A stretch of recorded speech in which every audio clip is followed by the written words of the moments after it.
Hello everyone, स्वागत है आप सभी का ऑनलाइन स्टडी जोन में।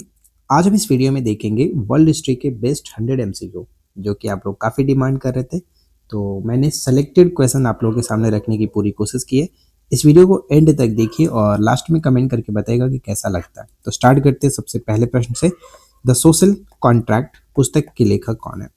तो इस प्रश्न के लेखक मतलब इस पुस्तक के लेखक है रूसो। सही आंसर ऑप्शन ए बनेगा। अमेरिकी स्वतंत्रता की घोषणा का मसौदा किसने तैयार किया था? थॉमस जेफरसन जो है यहाँ पे राइट आंसर बी निकल करके आएगा। पीडीएफ आपको हमारे टेलीग्राम पर मिलेगा, तो पीडीएफ के लिए आप टेलीग्राम ज्वाइन करके रखिए। टेनिस कोर्ट की शपथ किस क्रांति से संबंधित है? बताइए, टेनिस कोर्ट की शपथ किस क्रांति से संबंधित है? फ्रांसीसी क्रांति से संबंधित है। फ्रांसीसी क्रांति 1789 आपको पता होगा। नेक्स्ट क्या आता है कि पुनर्जागरण का कालखंड मुख्य रूप से क्या माना जाता है? तो पुनर्जागरण का कालखंड जो है 14 से 16वीं शताब्दी। प्रथम अफीम युद्ध 1839 से 42 किसके बीच लड़ा गया था? मोस्ट इंपॉर्टेंट है, अफीम युद्ध से बारे में हमेशा प्रश्न पूछा जाता है। तो पहला जो युद्ध है चीन और ब्रिटेन के बीच हुआ। दूसरा जो युद्ध हुआ था ब्रिटेन और फ्रांस दोनों संयुक्त रूप से चीन के खिलाफ लड़े थे। आगे हम देखेंगे सब कुछ, एंड तक देखिए। बोल्शेविक क्रांति 1917 का नेतृत्व किसने किया था? बोल्शेविक क्रांति या फिर रूसी क्रांति से कहते हैं, इसका नेतृत्व किया गया था लेनिन के द्वारा। राइट आंसर सी होगा। अमेरिकी स्वतंत्रता संग्राम के दौरान बोस्टन टी पार्टी की घटना कब घटी थी? तो ये घटना घटी थी 1773। Option B. निम्नलिखित कथनों पर विचार करें और हमें बताना कि कौन सा कथन सत्य है। पुनर्जागरण की शुरुआत इटली के फ्लोरेंस शहर से की गई थी। बिल्कुल सही है। सेकंड पॉइंट है कि दांतों को पुनर्जागरण का अग्रदूत माना जाता है। तो दोनों के दोनों पॉइंट यहाँ पे सही है। ऑप्शन सी होगा। फ्रांसीसी क्रांति के समय फ्रांस का राजा कौन था? फ्रांसीसी क्रांति 1789 और उस वक्त जो राजा थे, करेक्ट आंसर यहाँ पे होगा लुई 16वां। ठीक है, लुई 16वां। खूनी रविवार की घटना किस देश से के इतिहास है? 1905 है खूनी घटना किस देश के इतिहास से जुड़ी हुई है? तो ऑप्शन सी रूस यहाँ पे करेक्ट हो जाता है। अगला सवाल है, डिवाइन कॉमेडी नामक काव्य किसने लिखा? तो ये काव्य दांते ने लिखा था। Option B. द्वितीय अफीम युद्ध को किन अन्य संधि द्वारा मतलब किस अन्य संधि द्वारा समाप्त किया गया था? तो द्वितीय विश्व युद्ध का समापन यहाँ पे कह सकते हैं टिएटिसन जो कि संधि है। ऑप्शन बी को टिक करेंगे। नेक्स्ट आता है कि बिना प्रतिनिधित्व के कोई कराधान नहीं का नारा किस क्रांति से संबंधित है? तो ये क्रांति यहाँ पे अमेरिकी क्रांतिकारी से मतलब अमेरिकी क्रांति से संबंधित है। निम्नलिखित कथनों पर विचार करिए। पहला है कि बाल्स्टीन का जो पतन है 14 जुलाई 1789 को हुआ था, जो कि बिल्कुल सही भी है, फ्रांस की क्रांति से संबंधित था। यह फ्रांसीसी क्रांति का एक महत्वपूर्ण घटना था। तो राइट आंसर सी बनेगा। ये आपको डेट याद रखना। द लास्ट सपर चित्र किसने चित्रकार कौन थे? इस चित्र के चित्रकार कौन थे? तो लियोनार्डो द विंची। रूसों के शासन को क्या कहा था, क्या कहते थे? बताइए। रूस के शासकों को अन्य नामों से अगर बात करें तो जार के नाम से जाना जाता था। आधुनिक राजनीतिक दर्शन का जनक किसे मानते हैं? तो यहाँ पे मैकियावेली को माना जाता है आधुनिक राजनीतिक दर्शन का जनक। कॉमन सेंस जो पैम्पलेट है किसने लिखा था? Common sense Thomas pen. मिलता जुलता है। अफीम युद्ध के बाद चीन को कौन सा द्वीप ब्रिटेन को सौंपना पड़ा? तो ऑप्शन सी होगा हांगकांग। ठीक है, हांगकांग यहाँ पे ऑप्शन सी होगा हांगकांग। नेक्स्ट है, मोनालिसा नामक विश्व प्रसिद्ध चित्र किसने बनाया था? तो मोनालिसा की अगर हम बात करें यहाँ पे तो राइट आंसर क्या बन जाता है? Mona Lisa right answer option A Leonardo da Vinci. Correct answer option A होगा। 1917 की रूसी क्रांति के दौरान अस्थायी सरकार का प्रमुख कौन था? केरेंस्की यहाँ पे करेक्ट आंसर बन जाता है। फ्रांसीसी क्रांति का नारा क्या था? मोस्ट इंपॉर्टेंट है, स्वतंत्रता, समानता और बंधुता का नारा दिया गया था। Spirit of laws. Spirit of laws पुस्तक में शक्तियों का पृथक्करण का सिद्धांत किसने दिया? किसने दिया है? तो मांटेस्क्यू जो है यहाँ पे मांटेस्क्यू जो है। Option C. पेरिस की संधि 1783 द्वारा किस युद्ध की समाप्ति हुई? तो यहाँ पे अमेरिकी स्वतंत्रता संग्राम की समाप्ति होती है। पुनर्जागरण काल में मानवतावाद का संस्थापक किसे माना जाता है? तो पेट्रॉक को मानते हैं। अगला सवाल, अफीम युद्धों का मुख्य कारण क्या था? अफीम युद्ध जो हुआ उसका मुख्य कारण था ब्रिटेन ने भारत में उगाई गई जो अफीम को अवैध रूप से चीन में निर्यात किया।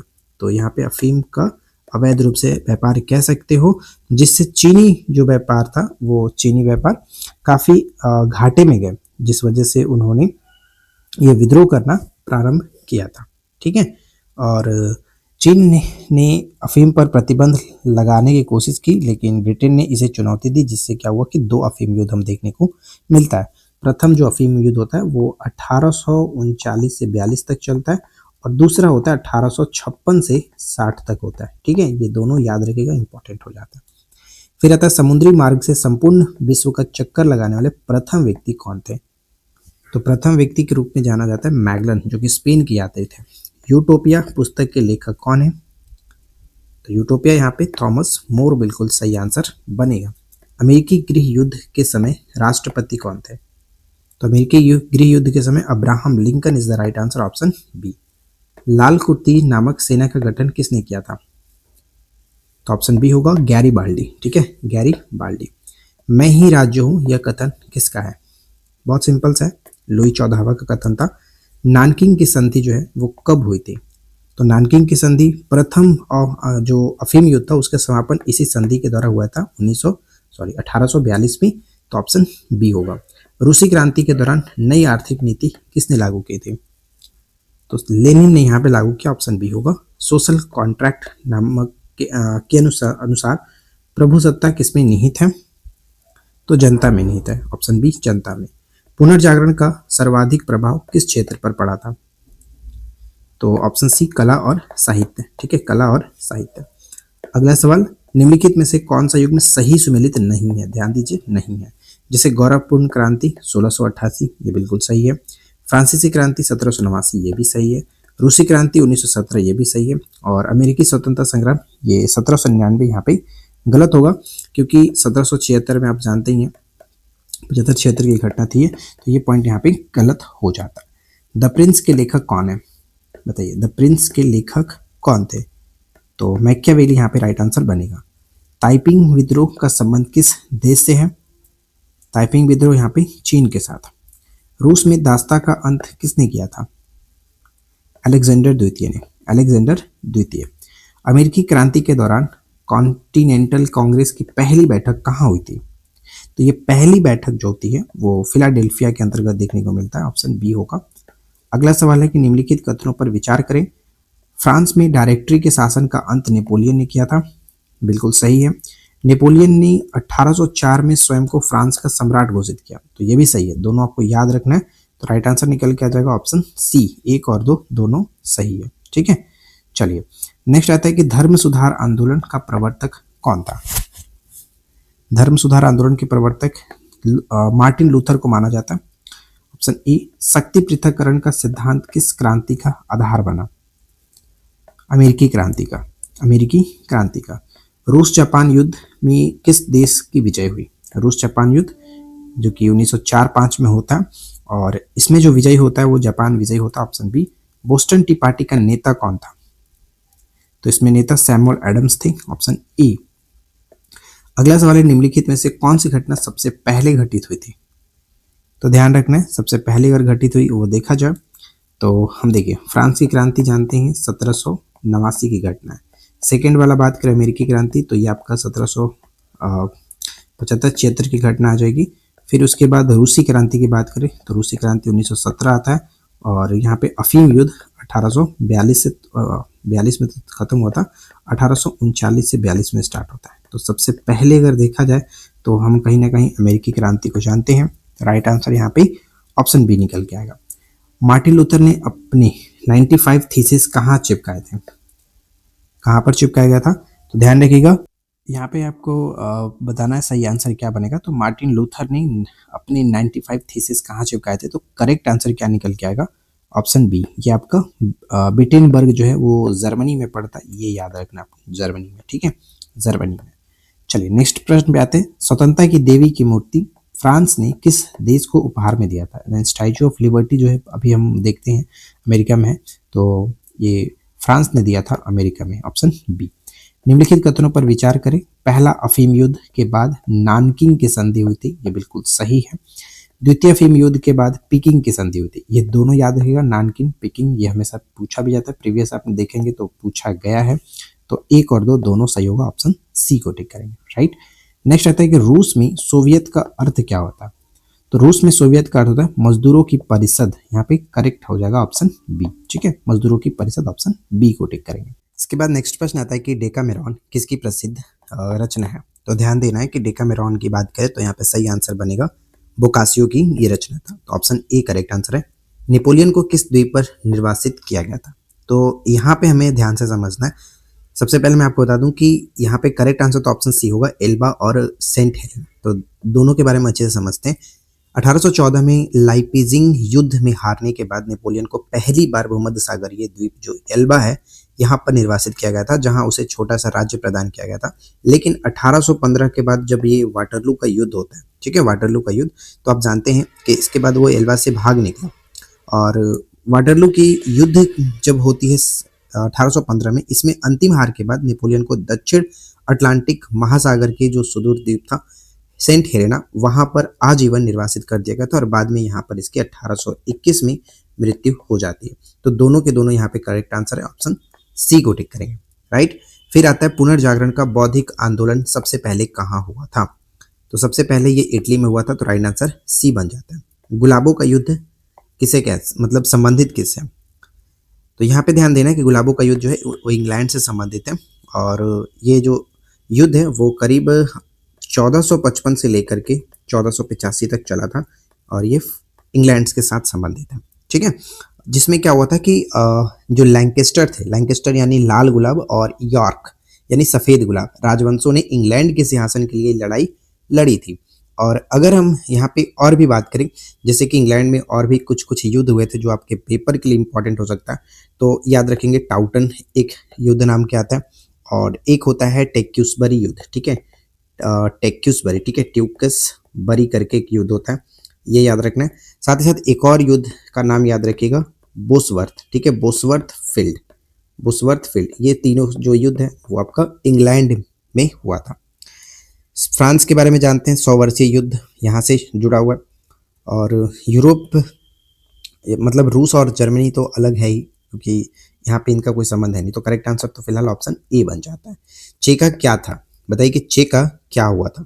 तो चेका एक तरह से लेनिन की गुप्त पुलिस थी, यहाँ पे राइट आंसर ऑप्शन ए हो जाता है। फिर नेक्स्ट प्रश्न आता है कि समानता शब्द का प्रयोग सबसे पहले किस क्रांति में हुआ था। समानता, बंधुता, ये वर्ड आपने सुना ही है, तो फ्रांस क्रांति है, फ्रांसीसी क्रांति से ऑप्शन बी है। द लास्ट जजमेंट किसकी कृति है। The last judgement Michelangelo की, राइट आंसर सी होगा, माइकल एंजेलो। फ्रांस का संविधान 1789 में लागू हुआ। यह विश्व युद्ध मतलब यह विश्व का प्रथम लिखित संविधान था। तो ये बिल्कुल सही है, दोनों के दोनों कथन सही होगा, इसलिए यहाँ पे हम सी को टिक करेंगे।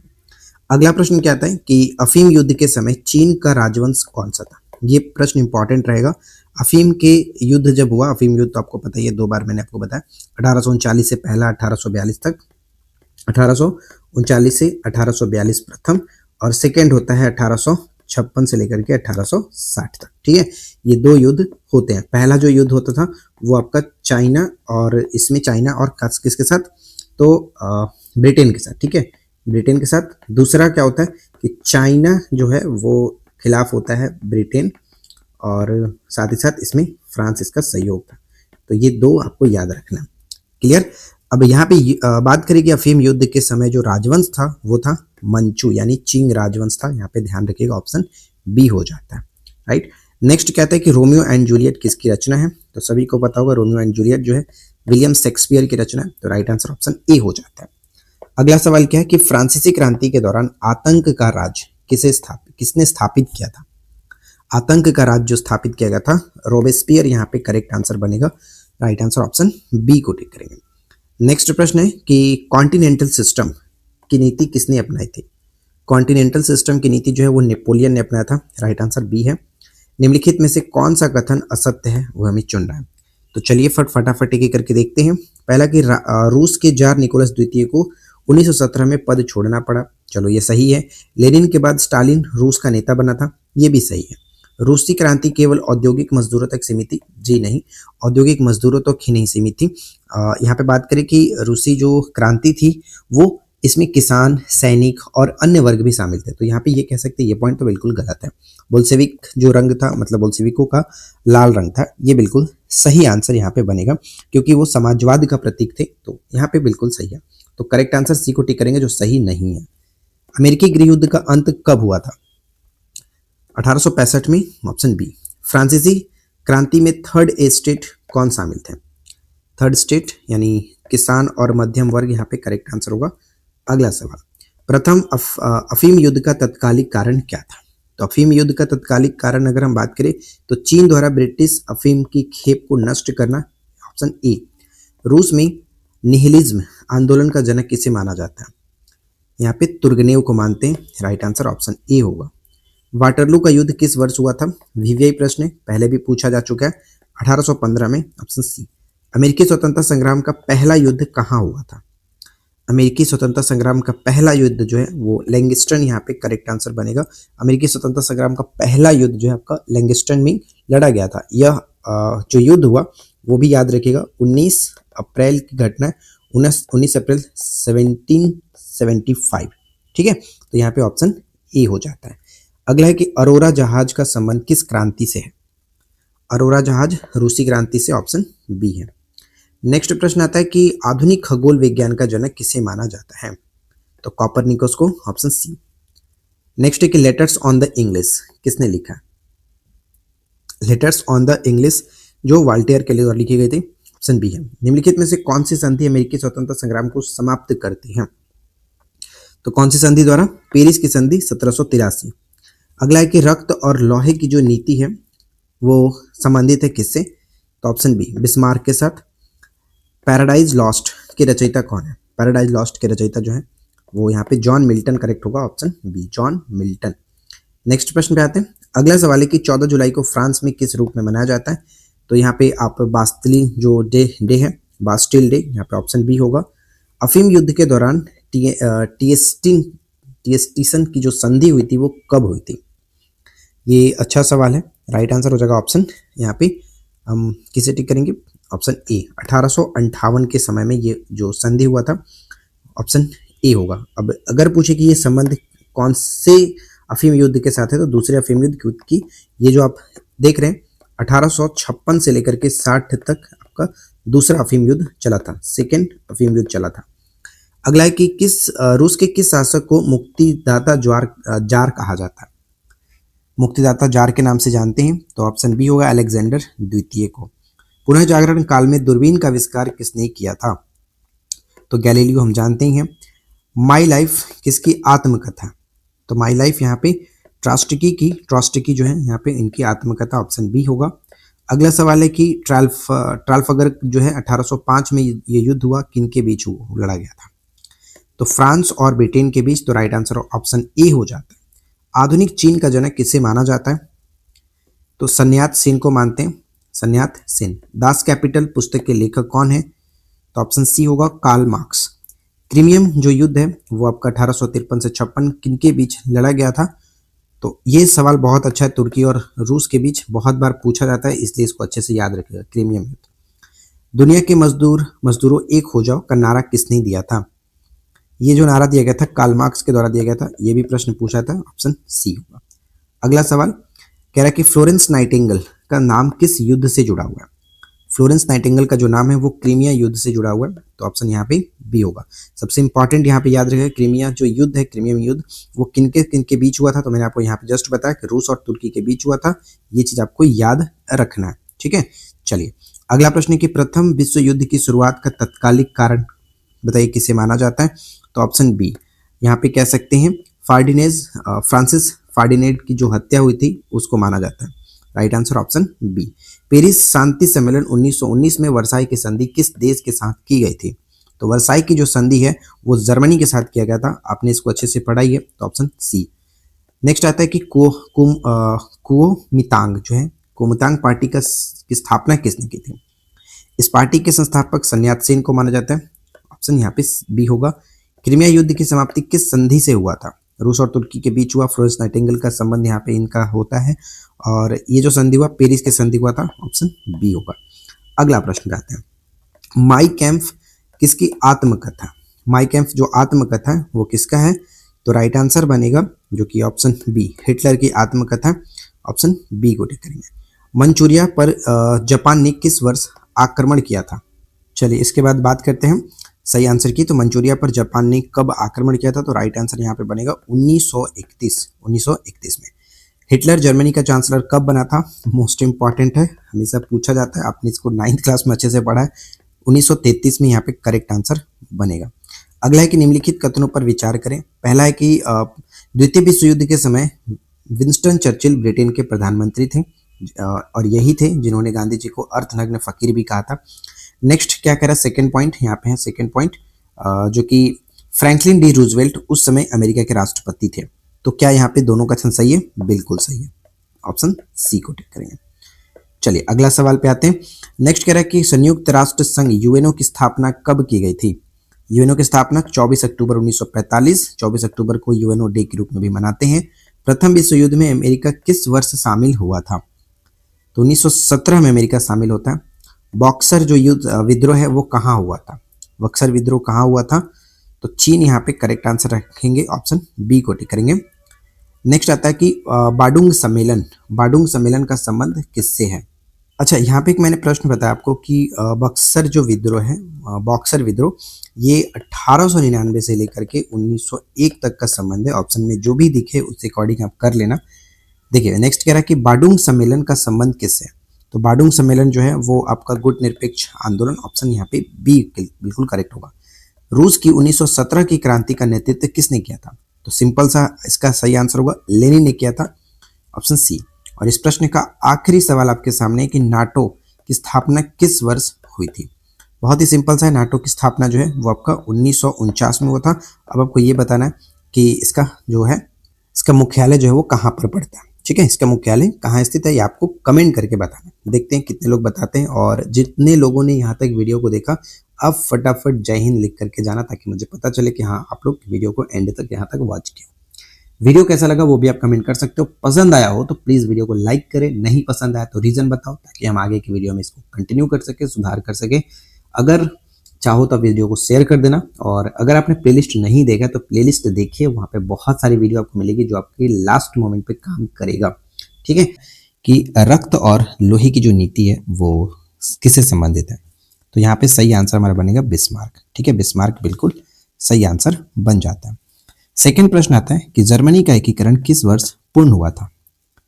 तो जर्मनी का एकीकरण 1871 में पूर्ण माना जाता है, ऑप्शन सी।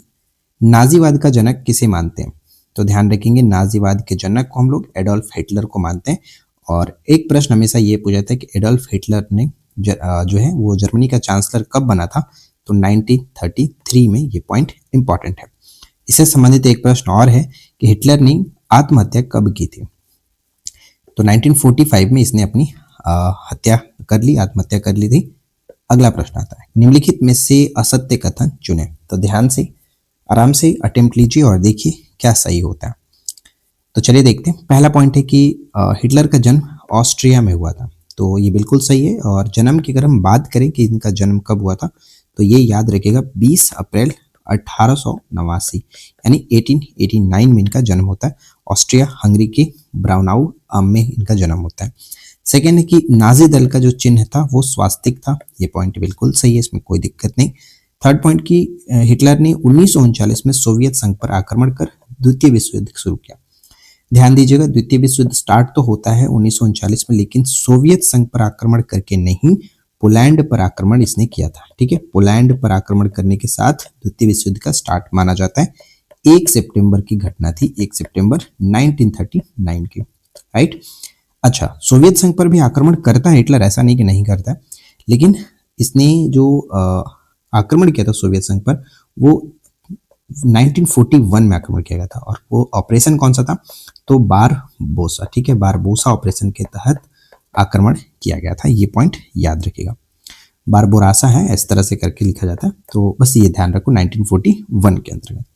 तो पहला सही था, दूसरा सही था, तीसरा पॉइंट यहाँ पे गलत हो जाता है और हमें असत्य कथन ही बताना था, इसलिए सही आंसर हमारा ऑप्शन सी निकल के आएगा।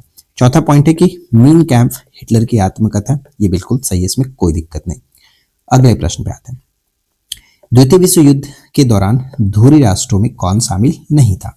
तो सबसे पहले हमें ये समझना पड़ेगा कि जो सेकेंड जो वर्ल्ड वार हुआ, द्वितीय विश्व युद्ध, वो सेकेंड वर्ल्ड वार के समय जो समय था वो 1 सितंबर से स्टार्ट होता है, 1939 से स्टार्ट होकर के 1945 तक चलता है, राइट। ये 2 भागों में डिवाइड था। पहला जो पार्ट था इसमें हम देखते हैं धुरी राष्ट्रों को रखते हैं, धुरी राष्ट्र इसमें शामिल होते हैं, और सेकेंड पॉइंट के अंतर्गत यहाँ पे जो रखा जाता है वो है मित्र राष्ट्र, ठीक है, मित्र राष्ट्र। अब धुरी राष्ट्र के अंतर्गत जो शामिल थे उनके नामों को अगर हम देखना चाहें तो इसमें जर्मनी था, राइट, इटली था, जापान को माना जाता है, ये थे इसमें शामिल। और मित्र राष्ट्रों के अंतर्गत बहुत सारे थे, जिसमें ब्रिटेन है, फ्रांस है, अमेरिका भी बाद में इसमें शामिल हुआ, फिर इसके अंतर्गत यूएसएसआर सोवियत संघ हो जाता है, चीन भी इसके अंतर्गत था, और अन्य देश भी जैसे पोलैंड वगैरह हो गए वो भी इसमें शामिल थे, ठीक है। तो कुल मिलाकर देखा जाए तो यहाँ पे देखेंगे कि जर्मनी, इटली, जापान तो शामिल था, लेकिन फ्रांस इसके अंतर्गत नहीं था, इसलिए यहाँ पे डी को टिक करेंगे। यहाँ तक कोई दिक्कत नहीं। चलिए अगला पॉइंट कि पर्ल हार्बर पर आक्रमण के बाद कौन सा देश जो कि द्वितीय विश्व युद्ध में शामिल होता है? ध्यान से समझिएगा। पर्ल हार्बर जो था इस पर आक्रमण करता है कौन? जापान। जापान आक्रमण करता है कब? 7 दिसंबर की घटना थी, 1941 में आक्रमण करता है अमेरिका के पर्ल हार्बर पर, ठीक है। तो उसके बाद क्या होता है कि अमेरिका शामिल होता है कि अब चलो भाई हम भी आते हैं, तुमको बताते हैं। तो अगले दिन 8 दिसंबर की घटना 1941 में अमेरिका जो कि जापान के खिलाफ युद्ध की घोषणा करता है और द्वितीय विश्व युद्ध में औपचारिक रूप से यहाँ पे शामिल होता है। तो ये डेट याद रखिएगा। तो करेक्ट आंसर क्या हो जाएगा? ऑप्शन बी है, ठीक है। चलिए नेक्स्ट क्या आता है कि आधुनिक तुर्की का निर्माता किसे माना जाता है? तो ध्यान रखना कि आधुनिक तुर्की का निर्माता मुस्तफा कमाल पाशा को मानते हैं। यहाँ पे बी सही आंसर बनेगा। कमाल पाशा ने तुर्की में खिलाफत किस वर्ष समाप्त किया? तो ये समाप्त किया गया था 1924 के अंतर्गत, तो यहाँ पे सी होगा। प्रथम विश्व युद्ध के समय तुर्की किस गुट का हिस्सा था? तो तुर्की जो है वो किस गुट का हिस्सा था? तो राइट आंसर यहाँ पे बनेगा ऑप्शन बी, धुरी राष्ट्रों के अंतर्गत था। ऑप्शन बी बिल्कुल सही आंसर बन जाता है, ठीक है। चलिए आगे बढ़ते हैं। नेक्स्ट क्या आता है? अगला सवाल देखिए, निम्नलिखित कथनों पर विचार करें। वर्साई की संधि ने जर्मनी पर भारी आर्थिक दंड लगाया। तो यहाँ तक बिल्कुल सही है, कोई दिक्कत वाली बात नहीं कि संधि ने जर्मनी पर युद्ध का एकमात्र जिम्मेदार ठहराया गया और 1921 तक इसे करीब 6 अरब पाउंड चुकाने का आदेश दिया गया था, ठीक है। जिससे क्या हुआ कि जर्मनी पर भारी क्षतिपूर्ति का थोपा गया, क्षेत्र छीने गए, सेना सीमित कर दी गई और आर्थिक प्रतिबंध लगाया गया। तो यहाँ पर पहला पॉइंट तो कोई दिक्कत नहीं है, सही कह रहा है। सेकंड है कि यह संधि द्वितीय विश्व युद्ध का एक प्रमुख कारण बनता है। मतलब इन सभी कठोर शर्तों ने जर्मनी में एक असंतोष पैदा करता है और जिस कारण क्या होता है कि जिसका फायदा उठाकर हिटलर ने नाजीवाद का नाजीवाद का उदय करता है, जिससे माना जाता है कि द्वितीय विश्व युद्ध के लिए एक पृष्ठभूमि तैयार करता है। मतलब कि एक तरह से मान लेता है कि चलो हम ठीक है इसका बदला लेंगे। तो कहीं ना कहीं यहाँ पे दोनों के दोनों का सही हो जाता है, इसलिए ऑप्शन हम सी को टिक करेंगे। 1 और 2 दोनों सही है। अगला आता है कि कुओमिंतांग पार्टी का संबंध किस देश से था? कुओमिंतांग पार्टी का जो संबंध है वो चीन के साथ था, यहाँ पे सी को टिक करेंगे। चीन में साम्यवादी गणतंत्र की स्थापना कब हुई थी? चीन में साम्यवादी गणतंत्र की स्थापना मानी जाती है 1949, यहाँ पे डी को टिक करेंगे, ठीक है। और पूछा जा सकता है कि किसके नेतृत्व में हुआ था? तो माओ तुंग, ठीक है,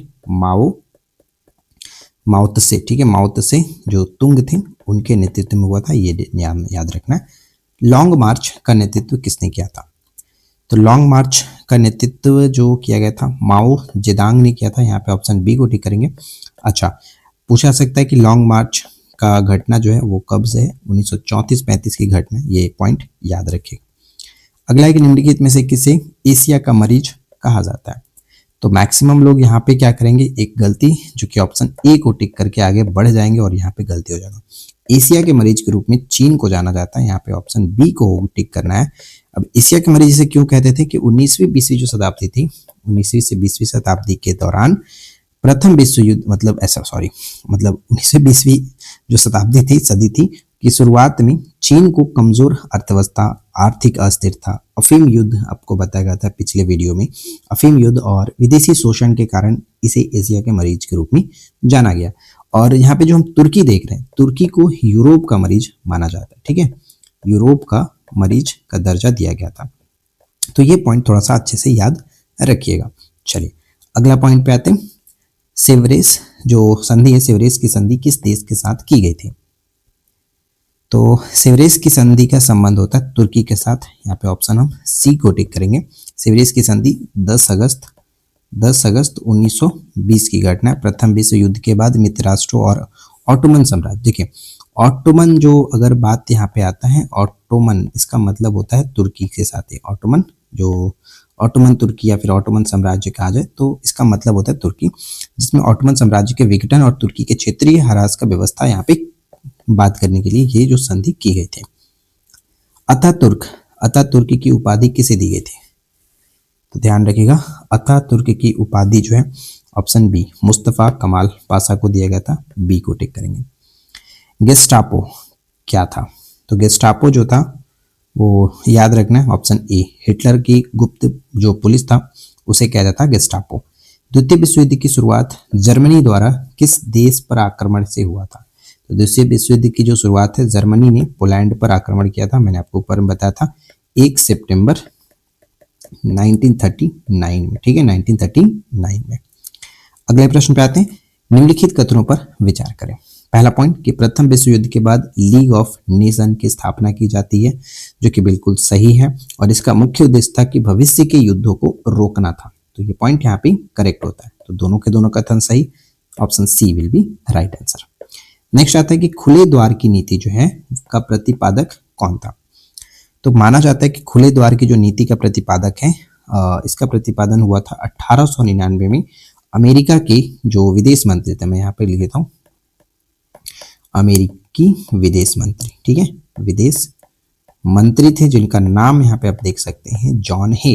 इन्होंने इस नीति का प्रतिपादन किया और जिसका उद्देश्य था कि चीन में सभी देशों को समान व्यापार का अवसर प्रदान करना। तो इसलिए यहाँ पे माना जाता है। अच्छा, सेकेंड पॉइंट की अगर हम देखा जाए तो जो डॉक्टर सन्यात सेन है, इनको ऐसा माना जाता है चीनी राष्ट्रपिता के रूप में जिनको जानते हैं, और आधुनिक चीन के जनक के रूप में इनको जाना जाता है। ठीक है, आधुनिक चीन के जनक के रूप में इनको माना जाता है। तो ये पॉइंट थोड़ा सा याद रखना। 1911 के चीनी क्रांति के नेता भी थे ये। 1911 के जो चीनी क्रांति हुआ था, चीनी क्रांति के नेता भी थे। ठीक है, मैं यहाँ पर थोड़ा सा लिख दे रहा हूँ ताकि आपको याद रखने में कोई दिक्कत ना हो। लॉर्ड मैकाले की बात करें तो इन्हें तो हम जानते ही हैं, जो कि ब्रिटिश शिक्षा नीति के सूत्रदाता इन्हें माना जाता है, भारत से संबंधित थे। और अब्राहम लिंकन की बात करें तो अमेरिकी जो गृह युद्ध के समय राष्ट्रपति थे, 1860 के दशक की घटना आपको पता होगा, राइट। चलिए अगला पॉइंट आता है कि तुर्की को यूरोप का मरीज किसने कहा था? देखिए ध्यान से रखना कि यूरोप का मरीज तुर्की को कहते हैं, एशिया के मरीज के रूप में चीन को जाना जाता था। तो राइट आंसर यहाँ पे हो जाएगा ऑप्शन बी, जार निकोलस प्रथम जो थे इन्होंने, राइट आंसर ऑप्शन बी। अगला है ब्राउन शर्ट्स स्वयंसेवक संगठन किस दल से संबंधित था? ब्राउन शर्ट्स, तो राइट आंसर नाजी दल से। ठीक है, नाजी दल से। द्वितीय विश्व युद्ध के दौरान हिरोशिमा पर परमाणु बम गिराया गया था। तो द्वितीय विश्व युद्ध जो है, सेकेंड वर्ल्ड वार के समय हिरोशिमा पर बम गिराया गया। एक्चुअली एक तरह से देखा जाता है दो, एक तो होता है आपका हिरोशिमा पर और एक होता है नागासाकी पर। ठीक है, नागासाकी पर पहला जो बम गिरता है वो आपका 6 अगस्त की घटना है, 6 अगस्त, और दूसरा होता है 9 अगस्त। ठीक है, 9 अगस्त। 6 अगस्त को जो बम गिराया जाता है उसे लिटिल बॉय के नाम से जाना जाता है, लिटिल बॉय। और सेकेंड जो होता है उसे फैट मैन कहते हैं। ठीक है, फैट मैन के नाम से जाना जाता था, मतलब पहले बॉय था उसके बाद बड़ा होकर के मैन बना, इस तरह से याद रख सकते हैं। तो पहला जो घटना था वो 6 अगस्त की घटना थी, 6 अगस्त 1945 की घटना, इसलिए ऑप्शन ए को टिक करेंगे, राइट। मुक्तिदाता जार किसे कहा जाता है? मुक्तिदाता जार के रूप में अलेक्जेंडर द्वितीय को जानते हैं, ऑप्शन ए करेक्ट आंसर बन जाता है, राइट। नेक्स्ट है कि चीनी क्रांति के बाद चीन में किस प्रकार की शासन व्यवस्था प्रारंभ होती है, स्थापित होती है। चीनी क्रांति के नेता डॉक्टर सन यात सेन, हमने देखा था यहाँ पे गणतंत्र, ऑप्शन बी होगा। नेक्स्ट आता है कि पॉट्सडैम जो सम्मेलन है किस युद्ध के बाद हुआ था। पॉट्सडैम सम्मेलन, सबसे पहले तो याद रखिए पॉट्सडैम जो है वो जर्मनी में स्थित है, मतलब माना जाता है जर्मनी में, जर्मनी के पॉट्सडैम में ये सम्मेलन हुआ था। और पॉट्सडैम सम्मेलन हुआ कब था ये भी याद रखिए कि जुलाई अगस्त 1945 में, ठीक है 1945 में होता है। द्वितीय विश्व युद्ध के अंतिम चरणों में जर्मनी के पोट्सडैम में ये हुआ था, तो द्वितीय विश्व युद्ध से ऑप्शन बी। अगला प्रश्न, निम्नलिखित कथनों पर विचार करें। पहला, माओ जेदांग ने सांस्कृतिक क्रांति की शुरुआत की थी, जो कि बिल्कुल सही भी है। एग्जाम के पॉइंट ऑफ व्यू से डायरेक्ट आपको याद रखना है कि सांस्कृतिक क्रांति के जनक के रूप में माओ जेदांग को जाना जाता है और इसका उद्देश्य पुरानी परंपराओं को समाप्त करना था। तो दोनों के दोनों कथन सही है, इसलिए सी को टिक करेंगे। तुर्की में ग्रेगोरी कैलेंडर कब लागू हुआ था। तुर्की में ग्रेगोरी कैलेंडर की अगर हम बात करें तो यहाँ पे 1925 बिल्कुल सही होगा, ऑप्शन सी। वर्साई की संधि पर हस्ताक्षर कब हुआ था। तो याद रखना कि वर्साई की संधि पर हस्ताक्षर 28 जून 1919, ठीक है 28 जून 1919 को वर्साई की संधि पर हस्ताक्षर किया जाता है। फांसीवाद का मुख्य प्रणेता कौन था। तो फांसीवाद के मुख्य प्रणेता के रूप में हम किसे जानते हैं, मुसोलिनी को, यहाँ पे राइट आंसर मुसोलिनी, याद रखिएगा। नेक्स्ट आता है कि एशिया वालों के लिए का नारा किसने दिया था। तो साम्राज्य, ठीक है साम्राज्यवादी जो जापान है, इन्होंने ये नारा दिया था। तो राइट आंसर यहाँ पे ऑप्शन सी होगा। साम्राज्यवादी जापान ने एशिया वालों के लिए ये नारा दिया गया था। चीन की दीवार, ठीक है चीन की दीवार का निर्माण किसने कराया। मोस्ट इंपॉर्टेंट क्वेश्चन, लेकिन बहुत ही सिंपल सा, हमेशा पूछा जाता रहता है। तो चीन की दीवार का निर्माण सी हुआंग टी ने कराया। C Huang Ti, option B is the correct answer. Next, निम्नलिखित कथनों पर विचार करें और हमें सत्य कथन चुनना है। तो चलिए देखते हैं एक करके क्या सही निकलता है। औद्योगिक क्रांति के फलस्वरूप मध्यम वर्ग का उदय हुआ। बिल्कुल सही है, मध्यम वर्ग का उदय होता है और इसने व्यापारिक पूंजीवाद को जन्म दिया। तो दोनों के दोनों कथन सही होगा, इसलिए यहाँ पे सी हो जाता है। तुर्की के अंतिम खलीफा का नाम क्या था, बताइए। तुर्की के अंतिम खलीफा के नाम के रूप में हम किसे जानते हैं, अब्दुल मजीद द्वितीय को, ठीक है अब्दुल मजीद द्वितीय यहाँ पे राइट हो जाता है। नेक्स्ट है कि नाजी पार्टी का मुख्यालय कहाँ था। नाजी पार्टी का मुख्यालय के रूप में हम जानते हैं Munich, right answer B Munich. अगला है कि संयुक्त राष्ट्र संघ की स्थापना कब हुई थी। संयुक्त राष्ट्र संघ की स्थापना, डेट याद रखिएगा, यूएनओ डे के रूप में मनाते हैं 24 अक्टूबर 1945, ठीक है 1945, राइट आंसर ऑप्शन बी होगा। अगला प्रश्न है कि निम्नलिखित में से असत्य कथन हमें चुनना है, राइट। चलिए देखते हैं। औद्योगिक क्रांति के दौरान इंग्लैंड को दुनिया का कार्यशाला कहा जाता था। अभी क्यों कहा जाता था मैं आपको बताता हूँ कि औद्योगिक क्रांति के दौरान इंग्लैंड ने वैश्विक वस्तुओं का लगभग 40% निर्यात किया, इसलिए इसे कहा जाता है दुनिया का कार्यशाला, ठीक है। प्रथम विश्व युद्ध 4 वर्षों तक चलता है, जो कि 1914 से 1918 हम जानते ही हैं, तो इसमें भी तो कोई दिक्कत है ही नहीं, सेकेंड वाला भी सही है।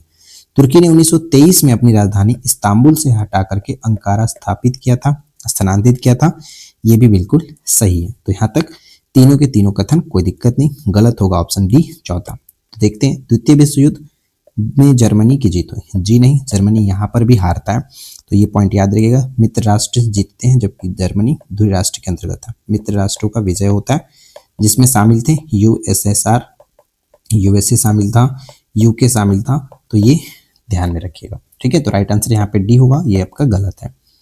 अगला प्रश्न, स्वास्तिक किस विचारधारा का प्रतीक था। तो स्वास्तिक चिन्ह हमने ऊपर में देखा था ऑलरेडी कि ये नाजीवाद का चिन्ह था, ठीक है नाजीवाद, यहाँ पे बी को टिक करेंगे। अगला प्रश्न आता है कि प्रथम विश्व युद्ध की समाप्ति किस तिथि को हुई थी। प्रथम विश्व युद्ध की समाप्ति 28 जून 1919 को माना जाता है, ऑप्शन बी 1919। अगला प्रश्न, लाल सेना का गठन किसने किया था। लियोन ट्रॉट्स्की, लियोन ट्रॉट्स्की ने 1918 में रूसी गृह युद्ध के दौरान, याद रखिएगा, ठीक है रूसी गृह युद्ध के दौरान ये गठन किया गया था लाल सेना का। अगला प्रश्न कि हिटलर ने पोलैंड पर आक्रमण कब किया। इसी के आक्रमण के साथ तो द्वितीय विश्व युद्ध स्टार्ट होता है। तो 1 सितंबर 1939 की घटना थी, 1 सितंबर 1939। स्वेज नहर का निर्माण किस वर्ष पूर्ण हुआ? स्वेज नहर का निर्माण जो पूर्ण माना जाता है वो 1800 यहाँ पे 69, ऑप्शन बी 1869 को। कोल्ड वार शब्द का प्रयोग सर्वप्रथम किसने किया था, बताइए। आगे बढ़ने से पहले मैं आप लोगों को सबसे पहले तो ये बोलूँगा कि इस वीडियो को अगर आप यहाँ तक देख रहे हैं और अभी तक आपने लाइक नहीं किया तो फटाफट लाइक करो, और इस वीडियो का लाइक का टारगेट हम 400 प्लस लाइक रखते हैं, तब जा करके आप इसका नेक्स्ट पार्ट अगर आप चाहते हो सेकेंड MCQ 50 MCQ का लाया जाए तो फटाफट आपको 400 प्लस लाइक करने हैं। चलो, तो कोल्ड वार शब्द का प्रयोग सर्वप्रथम बर्नार्ड बारूक ने किया था, यहाँ पे राइट आंसर ऑप्शन ए बन जाता है। वर्साई की संधि द्वारा जर्मनी का कौन सा क्षेत्र फ्रांस को दिया गया था? अब देखिए यहाँ पे एक्चुअली फ्रांस को दिया गया तो ये खुद का जर्मनी का क्षेत्र तो था नहीं। यहाँ पे मैं आपको बताता हूँ कि जो वर्साई की संधि 1919 होता है, इसमें एक्चुअली होता क्या है कि इस संधि के द्वारा अल्सास जो लोरेन आप देख रहे हैं, अल्सास लोरेन, ये पहले से क्षेत्र फ्रांस का था, ठीक है, पहले से क्षेत्र फ्रांस का ही था, लेकिन एक युद्ध लड़ा गया था जिसका नाम था, हम 1871 के युद्ध की बात करें, 1871 में फ्रैंको, क्या नाम था, फ्रैंको पर्सियन करके, ठीक है, पर्सियन करके एक युद्ध था 1871 में। इस युद्ध में जर्मनी ने, ठीक है, जर्मनी ने फ्रांस से छीना था इस क्षेत्र को, अल्सास लोरेन को, तब जाकर के 1919 के संधि के द्वारा वापस इसे करना पड़ा, ठीक है। तो अपना क्षेत्र ने दिया था, वो जिसका था उसी को मिला, तो ये पॉइंट ध्यान रखिएगा, ऑप्शन बी करेक्ट बन जाता है। चलिए अगला सवाल नेक्स्ट कह रहा है कि बाल्कन युद्ध किस वर्ष हुए थे? तो बाल्कन युद्ध 2 चरणों में था। पहला मतलब एक्चुअली यहाँ पे सही आंसर हमारा ऑप्शन बी हो जाता है 12-13, लेकिन 12-13 में भी 2 चरण थे। पहला जो चरण है वो याद रखिएगा। पहले चरण की बात करते हैं तो अक्टूबर 1912 से लेकर के मई 1913 तक चलता है, ठीक है। और दूसरा जो चरण है, सेकेंड इसका जो चरण स्टार्ट होता है वो हम मानते हैं जून से लेकर के अगस्त 1913 तक, ठीक है। तो ये दोनों याद रखिए, बस हमें ये याद रखना है कि बाल्कन युद्ध जो है वो 1912-13 में लड़ा गया था। लेकार्नो की संधि किस वर्ष हुई थी? लेकार्नो की जो संधि होती है स्विट्जरलैंड के लेकार्नो में हुआ था अक्टूबर 1925 में, ठीक है, अक्टूबर 1925 की घटना है।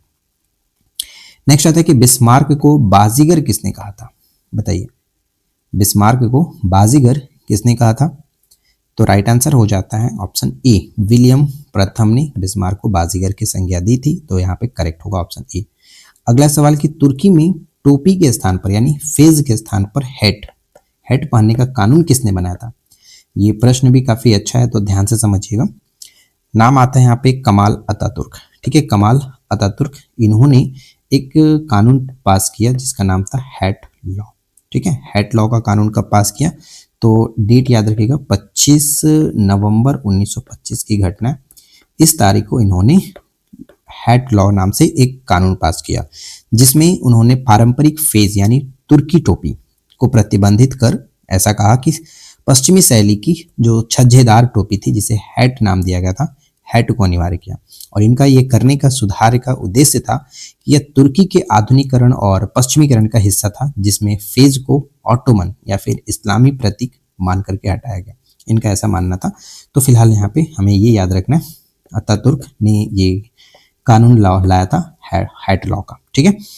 अगला प्रश्न कि द्वितीय विश्व युद्ध के दौरान जर्मनी की ओर से लड़ने वाले महान सेनापति का नाम क्या था?